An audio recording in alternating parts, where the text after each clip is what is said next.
Pragati Rai, Saraswati group of colleges के digital platform पर आप सभी का एक बार फिर से स्वागत है। आज हम एक नए वीडियो के साथ चलते हैं। टॉपिक आपका है डाइजेशन एंड एब्जॉर्बेशन, यानी पाचन और अवशोषण। पाचन और अवशोषण यानी यह हमारे शरीर का एक महत्वपूर्ण भाग है। डाइजेस्टिव सिस्टम यानी हमारे शरीर का एक तरह से संचालन, नियमन, नियंत्रण होने के लिए जिस प्रकार से ऊर्जा की आवश्यकता होती है, यानी इस पूरे पृथ्वी पर जितने भी जीवधारी हैं उनकी शारीरिक वृद्धि, मरम्मत और जो भी उनके जैविक कार्य हैं, सभी कार्य को करने के लिए ऊर्जा की आवश्यकता होती है। और इसी ऊर्जा को प्राप्त करने के लिए हम भोजन का सेवन करते हैं। यानी भोजन का सेवन हम अपने शरीर के संचालन, नियमन, नियंत्रण और ऊर्जा के लिए कर रहे हैं। लेकिन यह भोजन हमारे शरीर में जाते ही तुरंत हमें एनर्जी नहीं देता है, यानी इस भोजन को पचने में काफ़ी समय लगता है। और यह भोजन शरीर में जाने के बाद सबसे पहले पाचन अंग में जाते हैं, और पाचन अंग में जब तक यह भोजन पचता नहीं है तब तक इसकी पौष्टिकता हमारे शरीर में नहीं जाती है। यानी जिस तरह मशीन है, मशीन को चलने के लिए उसकी ईंधन की ज़रूरत होती है, फ्यूल की ज़रूरत है, अलग अलग मशीन का अलग अलग ईंधन है। इसी प्रकार पूरे पृथ्वी पर जितने भी जीवधारी हैं उनका जीवन चलने के लिए हर प्राणी के लिए प्रकृति ने अलग अलग तरीके से भोजन का निर्माण किया है, जो हम भोजन के रूप में सेवन करते हैं। और सेवन करने के बाद वह भोजन हमारे शरीर में विभिन्न प्रक्रियाओं से होकर गुजरता है, और उन प्रक्रियाओं के बाद भोजन का पाचन होता है, अवशोषण होता है, चयापचय होता है। उसके बाद उसकी पौष्टिकता हमें मिलती है। ये आपका क्या है? ये है आपका पाचन तंत्र। यहाँ आप फिगर में देख सकते हैं पाचन तंत्र। अब पाचन तंत्र के भाग को हम देख लेते हैं। यानी सबसे पहले आप पाचन तंत्र के बारे में जानिए कि पाचन एक जटिल रासायनिक प्रक्रिया है। यहाँ पे आपको दिख रहा होगा, पाचन एक जटिल रासायनिक प्रक्रिया है। यानी यह क्या है? एक रासायनिक प्रक्रिया है जो काफ़ी जटिल है, जो हमारे द्वारा ग्रहण किया गया भोजन, चाहे वह किसी भी रूप में क्यों न हो, पाचन संस्थान में पहुंचकर विभिन्न पाचन अंगों के द्वारा रासायनिक प्रतिक्रियाओं के फलस्वरूप टूटकर अपने सबसे सरलतम रूप में बदल जाता है। साथ ही इसका कुछ हिस्सा व्यर्थ पदार्थ के रूप में बदलकर उत्सर्जी अंगों के द्वारा शरीर से उत्सर्जी हो जाता है। यानी हम भोजन के रूप में जितने भी पौष्टिक तत्वों को ग्रहण करते हैं, भोजन ग्रहण करने का मेन उद्देश्य क्या है? पौष्टिक तत्वों की प्राप्ति। पौष्टिक तत्व कार्बोज, प्रोटीन, वसा, खनिज लवण, विटामिन और जल। तो ये सारे भोज्य पदार्थ हमारे शरीर में जाने के बाद जितने पाचन अंग हैं, पाचन अंगों में जाने के बाद कुछ रासायनिक क्रियाएं करते हैं, और रासायनिक क्रियाओं को करने के बाद ये पौष्टिक तत्व, ये भोजन अपने सबसे सरलतम रूप में टूट जाता है।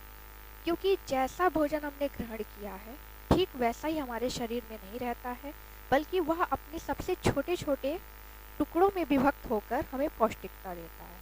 अब जैसे कार्बोज अपने सबसे सरलतम रूप में टूटता है, वो सुक्रोज के रूप में टूटता है, फ्रुक्टोज के रूप में टूटता है, ग्लूकोज के रूप में टूटता है। यानी कार्बोज हम सेवन कर रहे हैं, जो भी अनाज हैं या फिर कुछ सब्जियां हैं, तो हम इनका सेवन कार्बोज के रूप में कर रहे हैं। लेकिन ये जब हमारे शरीर के अंदर जा रहा है, पाचन अंगों में जा रहा है, तो यह कार्बोज टूट के अपने सबसे सरलतम रूप यानी सुक्रोज, फ्रुक्टोज, ग्लैक्टोज, इन सारे रूप में बदल जा रहा है। इसके साथ ही प्रोटीन, अगर हम प्रोटीन का सेवन कर रहे हैं तो प्रोटीन अपने सबसे सरलतम रूप में एमिनो एसिड में चेंज हो जा रहा है पाचन क्रिया के दौरान।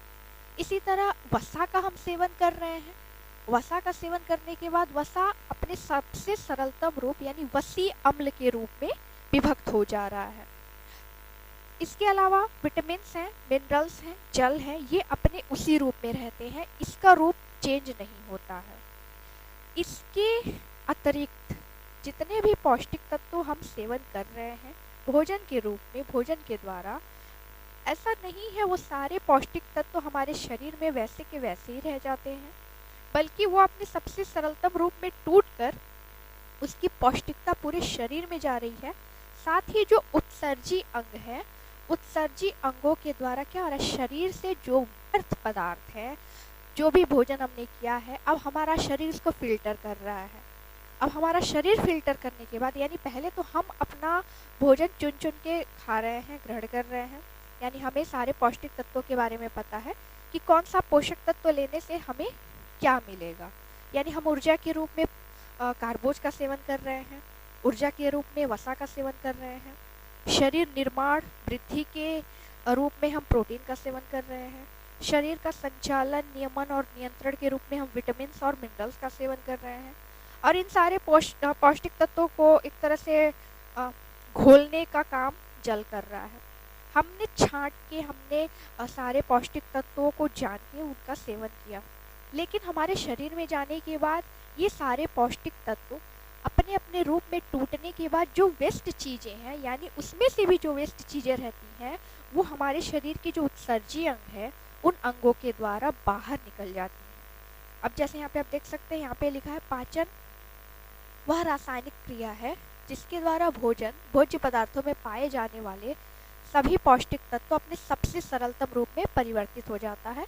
जैसा मैंने अभी आपको बताया कि कार्बोज अपने सबसे सरलतम रूप में सुक्रोज, फ्रुक्टोज में चेंज हो जा रहा है, इसी तरह प्रोटीन अमीनो एसिड में चेंज हो जा रहा है, वसा वसीय अम्ल में चेंज हो जा रहा है। तो जो भी पौष्टिक तत्व हैं जो चेंज होने वाले हैं वो अपने सबसे सरलतम रूप में चेंज हो जाते हैं। अब देखते हैं आंत, इंटेस्टाइन। आंत को देखते हैं। आंत क्या है? पाचन तंत्र का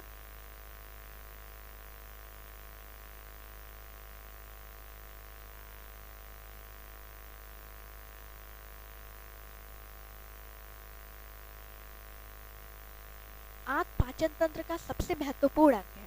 इसकी लंबाई लगभग 30 फीट तक हो सकती है। आंत हमारे मुख से गुदा द्वार तक पहुंचता है, यानी मुख से शुरू होता है और गुदा अनस तक पहुंचता है। यानी हम मुख से किसी भी भोज्य पदार्थ को मुख से ग्रहण करने का कार्य कर रहे हैं, ग्रास नली द्वारा वो हमारे शरीर के अंदर जा रहा है। जो भी हमारे शरीर के इंटरनल पार्ट्स हैं, जो पाचन तंत्र हैं, वहाँ पे जाके वो फिल्टर हो रहे हैं, और फिल्टर होने के बाद यानी डाइजेस्ट होने के बाद, एब्जॉर्बेशन होने के बाद जो वेस्ट चीज़ें हैं वो अनस यानी गुदा के द्वारा क्या हो जाती है, उत्सर्जित हो जाती है, बाहर निकल जाती है। आंत हमारे स्वास्थ्य के लिए बहुत ही अनिवार्य और महत्वपूर्ण होता है, यानी एक बहुत इम्पॉर्टेंट हिस्सा है, हमारे शरीर का बहुत इम्पॉर्टेंट भाग है। अगर हमारे शरीर में पाचन तंत्र नहीं रहेंगे तो हम कितने भी पौष्टिक तत्वों का सेवन करें, हमें पौष्टिक तत्वों के बारे में पता है, उनके होने वाले कार्यों के बारे में पता है, लेकिन उनका कोई फ़ायदा नहीं अगर हमारा डाइजेशन सही नहीं है, डाइजेस्टिव सिस्टम सही नहीं है। तो पाचन तंत्र हमारे शरीर के लिए बहुत इम्पॉर्टेंट होता है, यानी जितना हमने भोजन ग्रहण किया वो सही तरीके से डाइजेस्ट हो सके, और डाइजेस्ट होने के बाद उस जो हमने भोजन किया है उसकी पौष्टिकता हमें मिले। यानी कोई भी भोजन हम ग्रहण कर रहे हैं तो उसको पचने में 4 से 5 घंटे का समय लग रहा है। तो 4 से 5 घंटे के समय के बाद उसकी पौष्टिकता हमें मिल रही है। तो इसके लिए हमारा पाचन तंत्र स्ट्रांग होना बहुत इम्पॉर्टेंट है। पाचन तंत्र की जो अंग है वो अच्छे तरीके से कार्य करने बहुत महत्वपूर्ण है, क्योंकि जब वो कार्य नहीं करेंगे तब तक भोजन पचेगा नहीं, और जब तक भोजन पचेगा नहीं तब तक उसकी पौष्टिकता हमें मिलेगी नहीं। इसके आगे देखते हैं। आंत के द्वारा सभी पोषक तत्व शरीर में प्रवेश करते हैं तथा शरीर के विभिन्न अंग पाचन क्रिया में सहयोग देते हैं। इसके लिए हमारे दांत, यानी दांतों से शुरू होता है पाचन अंग और अनस पे खत्म होता है। मुख से शुरू हो रहा है और अनस पे खत्म हो रहा है। कुछ हमारे शरीर में कुछ हिस्से ऐसे हैं जो सहायक अंग के रूप में कार्य कर रहे हैं, जो पाचन अंग के सहायक अंग है उसके रूप में कार्य कर रहे हैं। सहायक अंग के रूप में जैसे कुछ मेन भाग है, कुछ मेन भाग जैसे मुख हमारा मेन अंग हो गया, क्योंकि भोजन मुख से ही शुरू हो रहा है। ग्रसनी हमारा मेन अंग हो गया, ग्रास नली मेन हो गया, अमाशय मेन है, छोटी आंत मेन है, बड़ी आंत मेन है, फिर अनस आपका गुदा मेन है। इसके अलावा कुछ सहायक अंग हैं जिनके माध्यम से भी पाचन क्रिया होती है, जैसे दांत। अगर हमारे मुख में दांत ना रहे तो भोज्य पदार्थों को हम छोटे टुकड़ों में विभक्त नहीं कर सकते, उसको छोटे टुकड़ों में बांट नहीं सकते। तो दांत हमारे भोजन को पचाने में महत्वपूर्ण भूमिका निभाता है, तो ये सहायक अंग के रूप में कार्य कर रहा है। जैसा बचपन में आपको कहा जाता था कि भोजन को बहुत अच्छे से चबा के भोजन को किया जाता है, यानी आप भोजन को बहुत अच्छे से चबाइए। जितना बारीक आप भोजन को करेंगे, जितना अच्छा पेस्ट मुख में ही बना लेंगे, उतना ही जल्दी आपका पाचन क्रिया होगा। तो ये आपका सहायक अंग हो जाता है। इसके अलावा लार ग्रंथियाँ बहुत इंपॉर्टेंट होती हैं। जैसे हमारी जो लार ग्रंथियाँ हैं उनमें टाइलिन पाया जाता है, जो कार्बोज को पचाने का कार्य कर रहा है। तो यहाँ से भी पाचन क्रिया शुरू हो रही है, मुख से ही, यानी मुख में जो लार ग्रंथियाँ हैं, दांत हैं, यहीं से भोजन पचना शुरू हो रहा है, पचने की प्रक्रिया शुरू हो रही है। फिर इसके अलावा आता है यकृत, आता है पित्त नली, आता है अग्नाशय, यानी ये सारे क्या है, ये सारे सहायक अंग है। दांत, लार ग्रंथियां, यकृत और पित्त नली, अग्नाशय, ये सब सहायक अंगों के अंतर्गत आते हैं। दांत एवं जबड़े भोजन को पचाने का कार्य करते हैं। इस क्रिया से लीवर को पित्त उत्पन्न करने में सहायता मिलती है, जिससे मुख में बनने वाला लार भोजन को पचाने में मदद करती है। लीवर द्वारा पित्त की उत्पत्ति हमारे पाचन क्रिया में महत्वपूर्ण भूमिका निभाती है। जब हमें भूख लगती है, उस अंतराल में पित्ताशय इकट्ठा हो जाता है, इसके बाद छोटी आंत में चला जाता है। यानी लीवर क्या कर रहा है, पित्त रस की उत्पत्ति कर रहा है। और पित्त रस हमारे पाचन क्रिया का बहुत महत्वपूर्ण भाग है, क्योंकि हमें जब भूख लगती है तो उसके बाद जो अंतराल है, यानी पित्ताशय में पित्त रस इकट्ठे हो जाते हैं, धीरे धीरे पचने के बाद फिर हमें भूख लगती है। यानी पित्ताशय, अभी अभी मैंने बताया आपको, पित्ताशय क्या है, एक सहायक अंग के रूप में कार्य कर रहा है। अग्नाशय, पित्ताशय, पित्त नली, लीवर, ये सब सहायक अंगों के रूप में कार्य कर रहे हैं, क्योंकि जब तक हमें भूख नहीं लगेगी तब तक हम दूसरा डोज नहीं ले सकते हैं। इसीलिए भोजन के बीच में अंतराल होना बहुत ज़रूरी है। और इसी के हिसाब से एक सिस्टम डेवलप किया गया है, यानी ब्रेकफास्ट सुबह 8 से 9 बजे, फिर आपका लंच का टाइमिंग होता है 12 से 1 बजे, फिर शाम का स्नैक्स का टाइम होता है, टी टाइम जिसको कह सकते हैं, 4 से 5 बजे, फिर रात में डिनर होता है 8 से 9 बजे। यानी बीच बीच में हमने गैपिंग रखा हुआ है, कुछ टाइम ड्यूरेशन को मेंटेन किया हुआ है, क्योंकि जब तक हम बीच में गैप नहीं रखेंगे तब तक भोजन पचेगा नहीं, और जब तक भोजन पचेगा नहीं तब तक हमें अगली मतलब भूख नहीं लगेगी। तो इसके लिए बीच में गैप होना बहुत ज़रूरी है। आगे चलते हैं। यहाँ पे देख रहे हैं आप आंत तंत्र के भाग, यानी इंटेस्टाइन के कुछ मुख्य भाग हैं। अभी इसके पहले ही मैंने बता दिया था कि ये इसके मुख्य भाग हैं, जिसमें आपको दिख रहा है सबसे पहले मुख दिख रहा है, मुंह, ग्रास नली, आमाशय, छोटी आंत, बड़ी आंत और गुदा। अभी इसके पहले ही मैंने आपको बता दिया था कि ये कुछ इसके मुख्य भाग हैं और कुछ इसके सहायक भाग हैं। अब आंत के महत्वपूर्ण कार्य को देख लेते हैं कि आंत के महत्वपूर्ण कार्य किस प्रकार है। ये क्या करता है, खाद्य पदार्थों का भंडारण करता है। पाचन तंत्र के विभिन्न अंगों द्वारा उत्पन्न पाचन रसों में मिश्रित करके पाचन योग्य बनाना आंत तंत्र का ये मुख्य भाग है।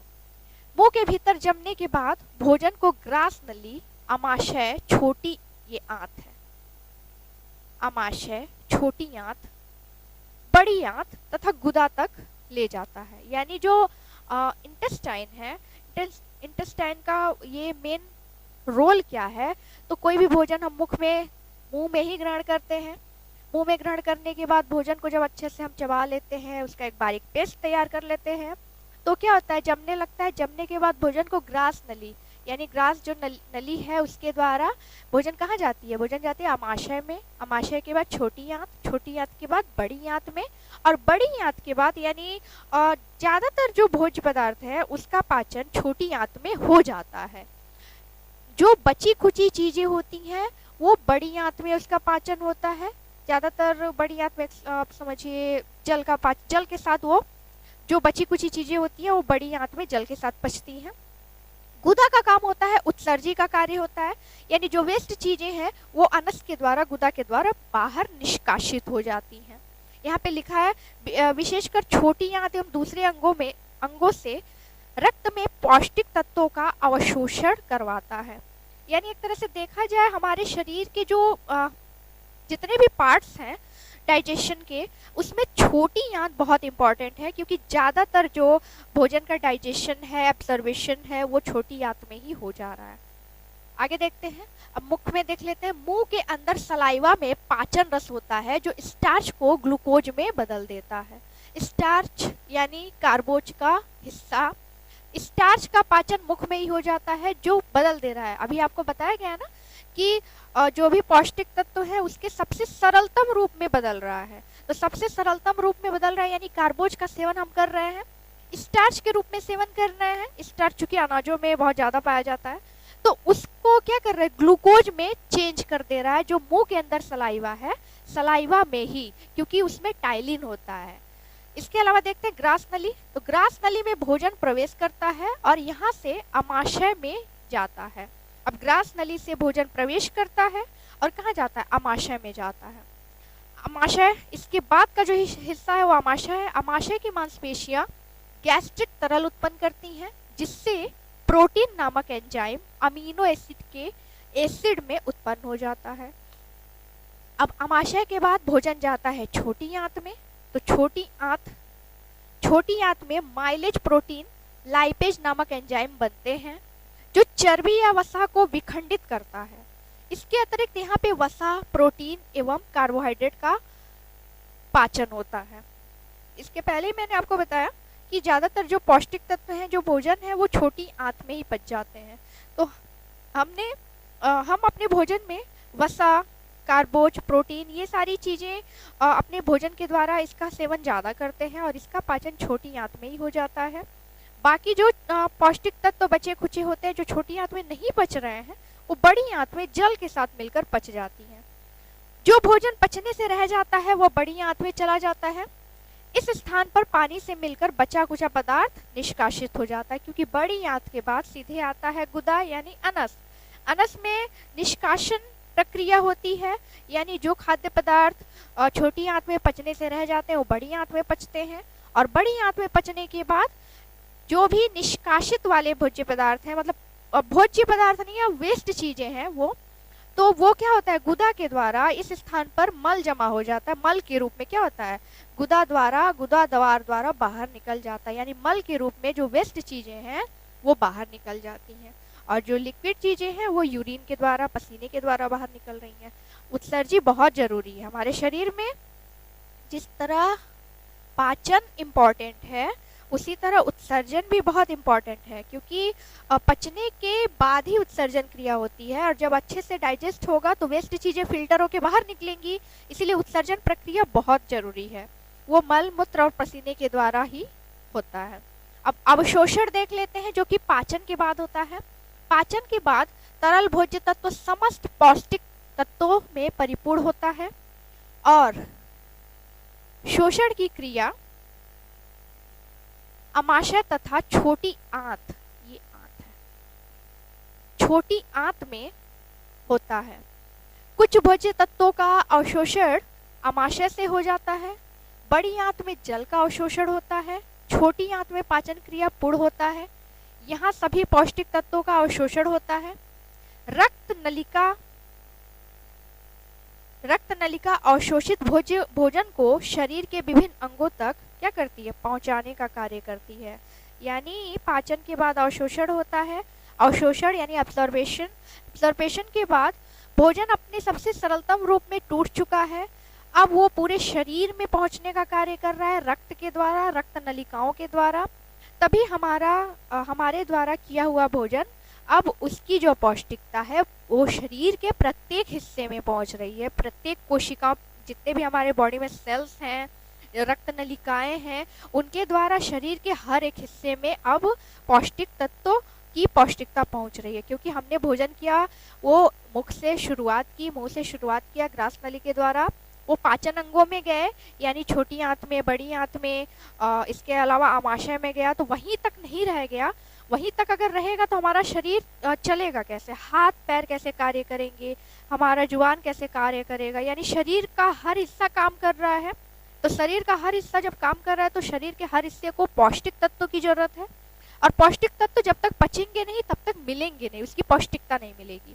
तो ये था हमारा पाचन तंत्र और अवशोषण। अब मिलते हैं नेक्स्ट वीडियो के साथ। आज का वीडियो आपका यहीं खत्म होता है। Thank you.